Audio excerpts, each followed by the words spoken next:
கடகராசி நண்பர்களே, இந்த வாரம் இனிய வாரம் பகுதியில் மீண்டும் உங்களை சந்திப்பதில் மகிழ்ச்சி அடைகிறேன். இந்த வாரம் பார்த்தீங்கன்னா திங்கட்கிழமை செவ்வாய்க்கிழமை உங்களுக்கு யோகமான நாளாக இருக்குது. எந்த முயற்சியை நீங்கள் கையில் எடுக்கிறீர்களோ அந்த முயற்சியில் உங்களுக்கு வெற்றி கிடைக்கும், நன்மைகள் அதிகரிக்கும். நீண்ட நாட்களாக இழுபறியாக இருந்த வேலைகள் கூட முடிவிற்கு வரும். திங்கட்கிழமை செவ்வாய்க்கிழமை, புதன்கிழமை வியாழக்கிழமை வெள்ளிக்கிழமை மாலை வரை பார்த்தீங்கன்னா கொஞ்சம் அலைச்சல் இருக்கும், ஓட்டம் இருந்து கொண்டிருக்கும், உழைப்பு அதிகரிக்கும்.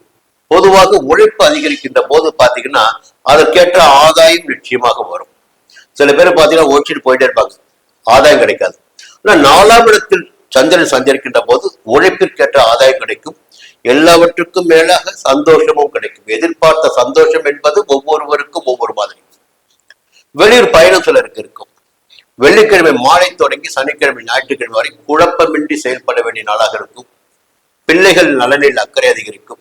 சிலருக்கு காதல் உணர்வு மேலோங்கும், சிலருக்கு குழப்பம் உண்டாகும். குழப்பத்திற்கு இடம் கொடுக்காமல் செயல்படுகின்ற வேலைகள் ஒவ்வொன்றுமே வெற்றி அடையும். இந்த நேரத்துல ஒரு மிகப்பெரிய யோகம் உங்களுக்கு இருக்கு.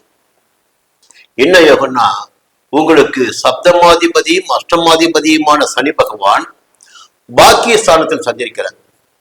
பொதுவாக எந்த ஒரு ராசினராக இருந்தாலும் சரி, பாக்கிய ஸ்தானத்தில் சனி பகவான் சஞ்சரிக்கின்ற காலத்தில் மட்டும்தான் மிகப்பெரிய யோகத்தை அந்த ராசினர் அனுபவிக்க முடியும். அதற்கு காரணம் அந்த நேரத்தில் அவருடைய பார்வைகளும் பலன் கொடுத்து விடும் அந்த ஜாதகருக்கு. அவருடைய 3, 7, 10 பார்வைகள் எங்க போகும்னா ராசிக்கு 3ஆம் இடத்திற்கும் 6ஆம் இடத்திற்கும் 11ஆம் இடத்திற்கும் கிடைக்கும். அப்படி பார்க்கின்ற போது பாக்கிய ஸ்தானத்தில் சஞ்சரித்துக் கொண்டிருக்கின்ற சனி பகவான் கடகராசினரை இப்பொழுது முன்னேற்றமான பாதையில் நடைபெற வைத்துக் கொண்டிருக்கிறார்.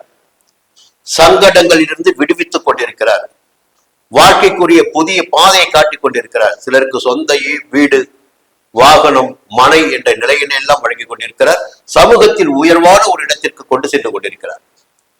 அதே போல அவருடைய பார்வைகளும் உங்களுக்கு யோகத்தை வழங்கி கொண்டிருக்கிறது. சனி பகவானின் சஞ்சாரம் தான் இந்த நேரத்தில் உங்களுக்கு ஒரு மிகப்பெரிய யோகம்.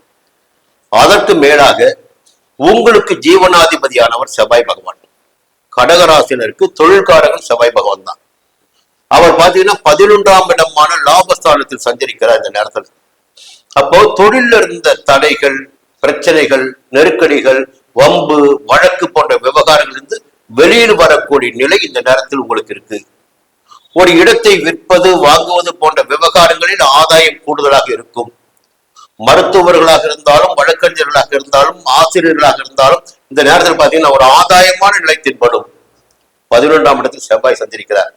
லாபத்தை காணக்கூடிய நிலை இருக்கு. குரு